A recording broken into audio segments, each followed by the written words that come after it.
são espaços de tranquilidade e cura, onde a nutrição é para o corpo e os florestas são para a alma.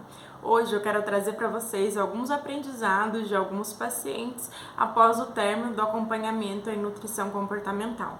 Eu trabalho com alguns programas de atendimento, de 3, 6 consultas, que podem ali ser renovadas. Na última consulta do paciente, eu gosto de fechar com uma ferramenta que chama Pirâmide dos Aprendizados, para que eu busque junto ali com o paciente aprendizados que ele teve durante esse processo de reeducação alimentar, durante esse processo de mudança e como que ele pode continuar sozinho a partir dali. Porque a ideia na nutrição comportamental é que no futuro o paciente seja seu próprio nutricionista, que ele não precise de alguém dizendo o que ele vai comer em cada horário, mas que ele desenvolva uma autonomia alimentar. Então ele saiba fazer escolhas nutritivas por ele mesmo, saiba identificar os seus sinais internos e saiba respeitá-los.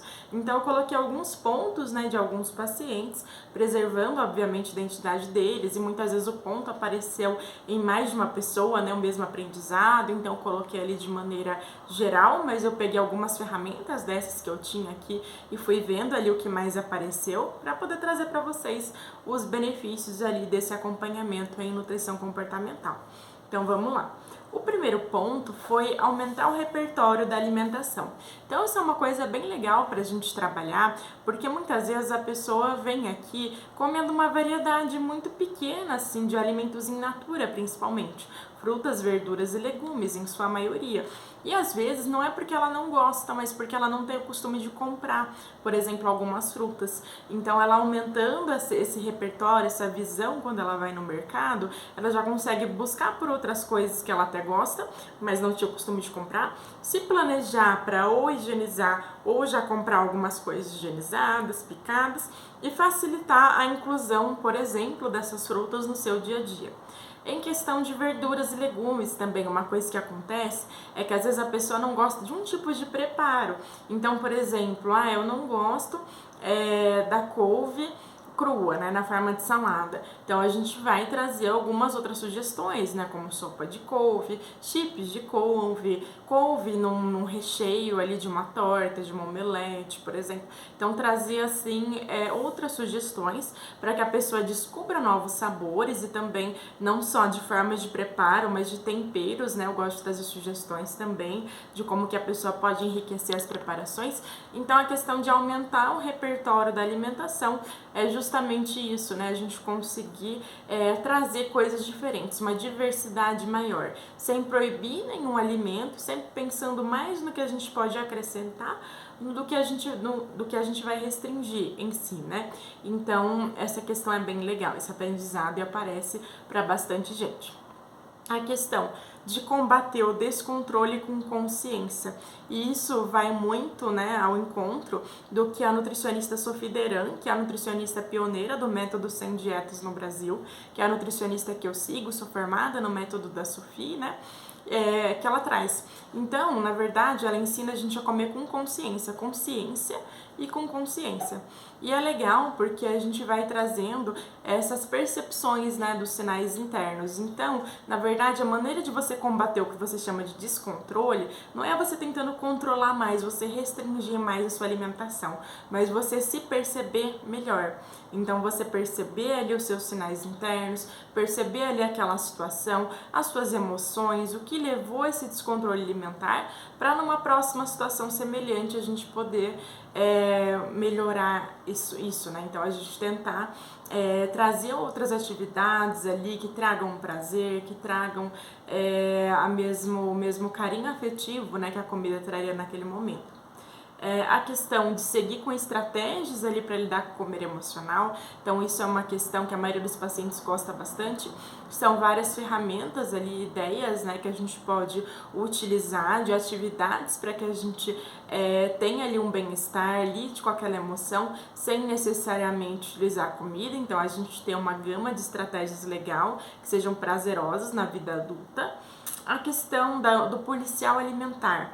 Então isso é um dos princípios do comer intuitivo, desafiar o policial alimentar, que são vozes tanto internas quanto externas que nos dizem o que a gente tem que comer o tempo todo. Então a gente come alguma coisa pensando, poxa, eu não deveria estar comendo isso, ou uma outra pessoa de fora fala, olha, você não tá de dieta, não deveria estar comendo aquilo, né? Então a gente tentar desafiar esse policial alimentar e conseguir comer ali com consciência quando a gente tá com uma vontade genuína. Então respeitando vontades genuínas, e quando é uma fome emocional a gente ter outras estratégias para lidar com ela, além de comer. Então, sem julgamento ali da alimentação e atenta também ao grau de fome, isso é importante, né? E também a questão de você respeitar a sua fome e diferenciar a sua fome da fome do outro. Então isso também é bem legal e é uma coisa que eu percebo bastante sim com mulheres que às vezes acabavam comendo alguma coisa só porque o marido gostaria de comer, ou ao contrário, né, o marido só porque a esposa gostaria de comer, e eles não percebem ali a verdadeira vontade, a verdadeira fome. Então às vezes a pessoa não estava com vontade de comer um chocolate naquele momento, e ela foi comer só porque o filho comeu, só porque o marido comeu. Então ela acabava não respeitando ali a própria vontade, ia meio que na onda ali da outra pessoa, né? Então ela percebeu o que realmente é uma vontade dela e o que é uma vontade do outro, né? A gente conseguir trabalhar nesse sentido. Então alguns aprendizados ali que os pacientes me trouxeram, né, nas consultas de nutrição.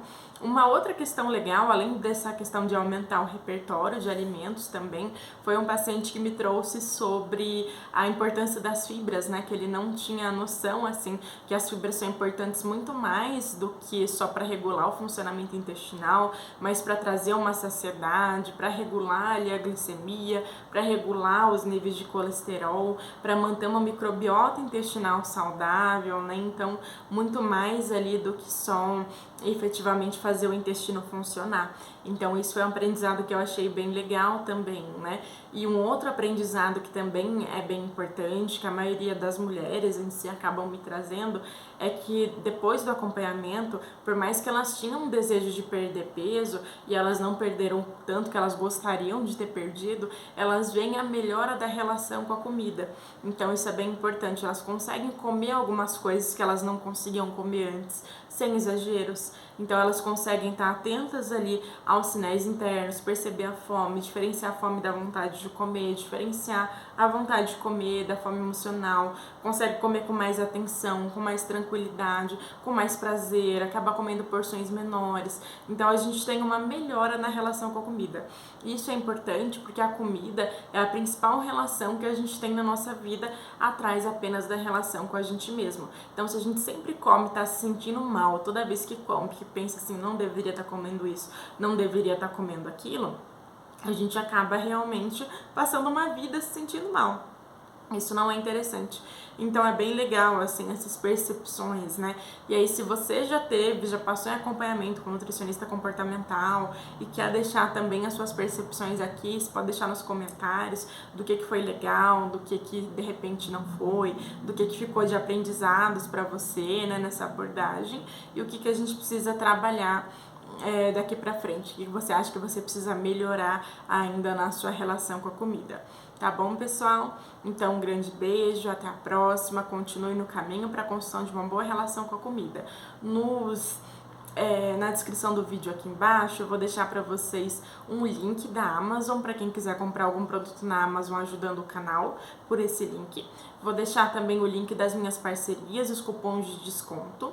Vou deixar links de vídeo anteriores relacionados aqui também.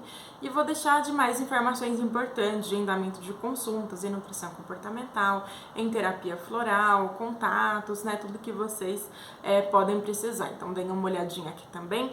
Se você não deixou ainda, deixe seu like aqui pra mim. Isso faz o YouTube entender que esse conteúdo é relevante, entrega ele para mais pessoas. E aí, continue então no seu caminho para a construção de uma boa relação com a comida. Lembrando que a construção de uma boa relação com a comida tem altos e baixos, tem dias bons e dias ruins, e isso faz parte do processo de mudança. Tá bom, pessoal? Namastê e até a próxima. Tchau, tchau.